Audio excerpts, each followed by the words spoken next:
Hello and welcome back everybody to La-Mulana Randomizer, and in this episode we'll be taking down the mini-bosses of the Endless Corridor after we go through the Endless Trials. Alright, so the thing about the Endless Corridor Trials, this segment of rooms blows, but if you're on this particular path that I'm showing off here, you can get through this without taking significant amounts of damage. Trying any other path aside from this is going to get you hit by Sumerian saw blades, spikes, flowers, bats, just about every damn thing. I can see the sun in the background. It has a good visual effect. That is a pyramid. No, it's not slow, it's safe. No, actually, it is slow. Because if it weren't for like two particular Sumerian saw blades, you could well, Chinese actually, that's what this area is based on. This area is based on Chinese mythology, because we have the Japanese jumping vampire zombies. Shki.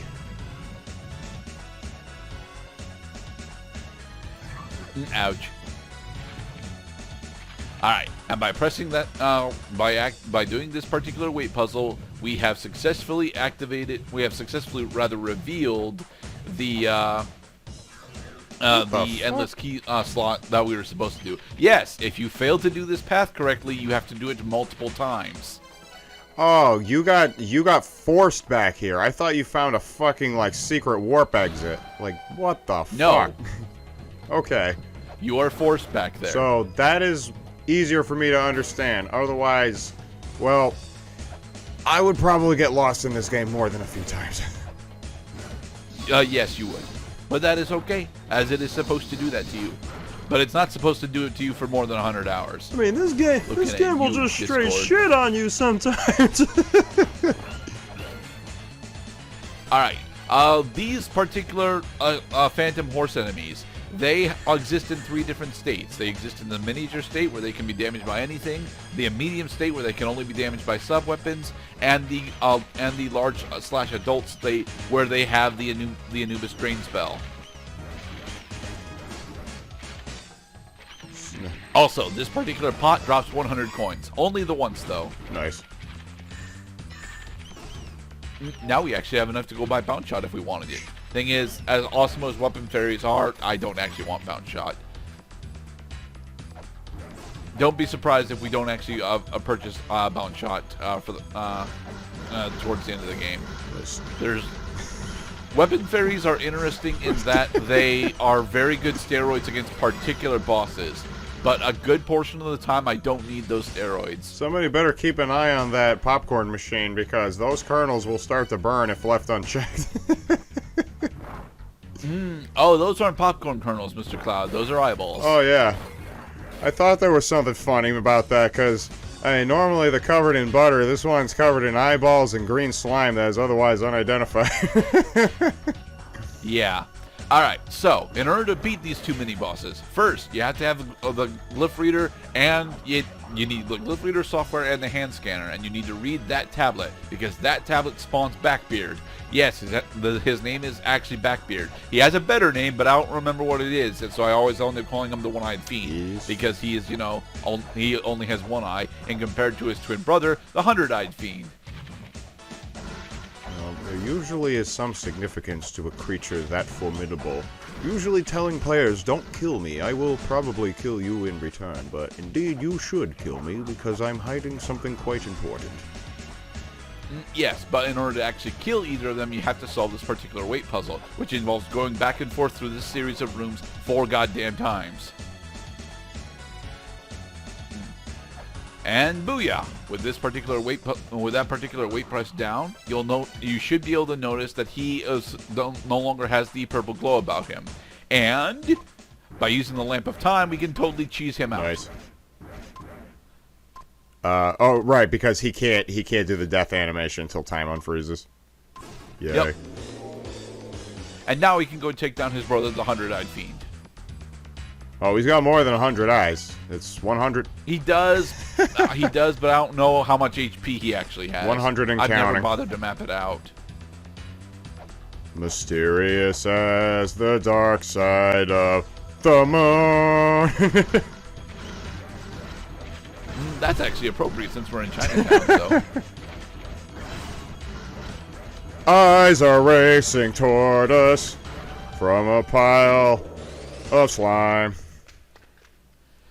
And here we are, the second to last area in the game, the Shrine of the Mother. This is Shrine of Mother, 'cause it is game time. There's skeletons, lots of murals here, and treasures that you must find. And the skull walls are still active. Dun, dun, dun. Oh, look, a death seal. That's a satyr. You know what? You're right. Those are probably supposed to be satyrs, but the issue that I have with that is that the Shrine of the Mother isn't technically Grecian. It's Doesn't really matter if they're consistent with the lore to which they belong. They're fucking creatures all over the place. But dude, they have actual names. I know. I don't want to call them satyrs if they're not actually called satyrs. Well, that was a. I almost, it was on the tip of my tongue, the Japanese word for monkey, but that would have been it. It would have been the Japanese word for monkey for that particular character. And these are monkey skeletons. No, actually, they're angel skeletons. But angels have bones? Yep, angels have bones in their wings. Oh, look, another 100 coins. Woohoo! For the record, this particular room is one of the most important rooms in this area. Oh, it's a shock. Unfortunately for us, because we do not have the other map software, we do not have the ability to solve this puzzle yet. So since we got the 2 treasures that we came in here to get, we will go and get the warp point out, and then we will warp out and attempt to go do other things. Specifically, since we have the growth reader, we can go do other literacy checks. Now, do I remember to go do the other thing before we warp out? Nope. Okay, now I think I've spotted the difference between ordinary tombstones and save points. Ordinary tombstones have a circular shape on top and a cylindrical bottom. The save points are trapezoid shape. Yes. Not trapezoid. They're the grail they're point. pentagons. It's an obtuse pentagon or something. If you say so. But as I mentioned, the grail points have a housing unit, whereas the normal tombstones do not. It's a hexagon, actually. It's an irregular hexagon. Yeah, it's a hexagon. Okay. Now, why are we back in the Tower of the Goddess? Well, one of the most important literacy checks in the entire game is here. Check your comprehension.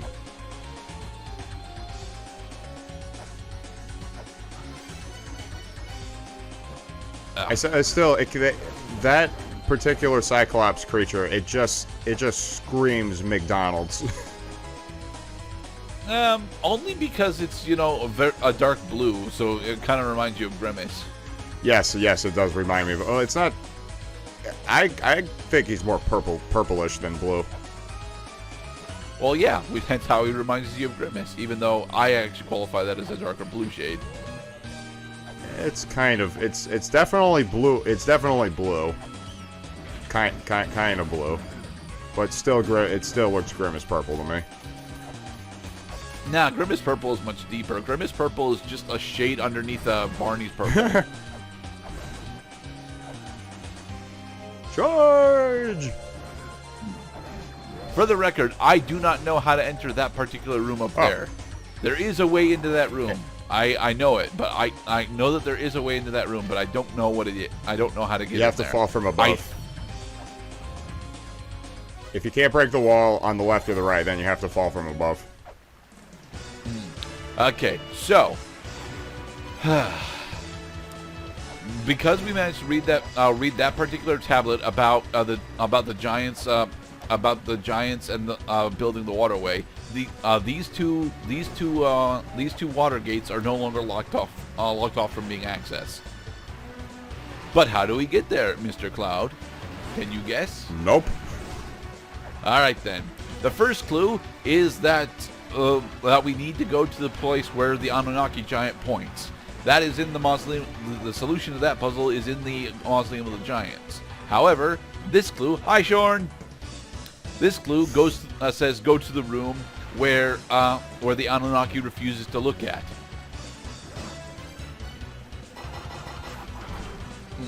All right, there we go. There's the first gate down. I actually have the waterproof case, so I can warp out now. Come on, warp out. Hit that. Yeah. Yay! All right.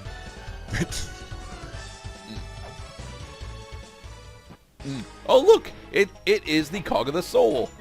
Cog of the soul. The cog of the soul is needed for a puzzle that we will be solving much later on, once we actually get access to the Gate of Illusion. Become a part of the cog. Become a gear.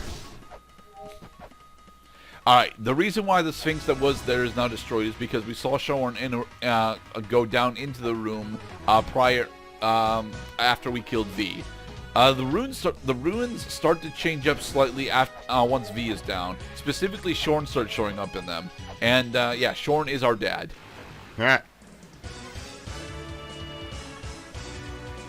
We have a little bit of the Last Crusade vibes going on here. There we go. Now with both waterways open up, the Tower of the Goddesses is successfully flooded, meaning that all the technology is on. So, like these searchlights.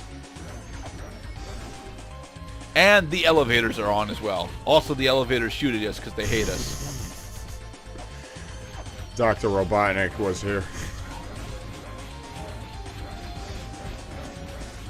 There we are. First elevator is cleared. Now we can just ride this elevator all the way back up to the top, right, Mr. Cloud? I mean, that's what elevators do, right? They take you from where you are to places that you need to be.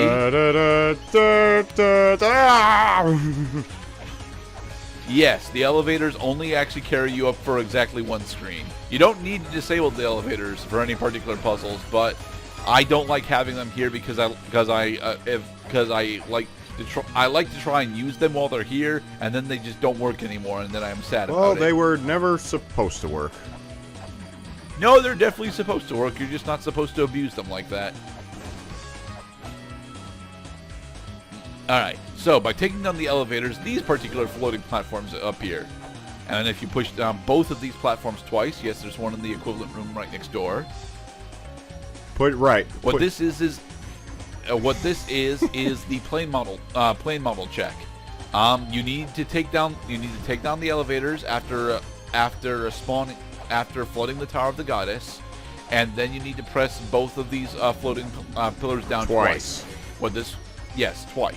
What this will do is it'll give the go signal to both of these two lights over here, which will in turn open up this chest. Twice. I can't get over that. You have to fucking jump on it, not just once. Because that's totally a thing I would do, is just jump on it once, and then no, you have to jump on it a second time. But of course. Okay. So now that we have Yaku Map Reader, we can actually go. Do we have Dragon Bone? I think we actually do have Dragon Bone. With Yagu Map Reader, Yagu Map Street, and the Dragon Bone, we have the ability to solve the skeletal walls in Shrine of the Mother.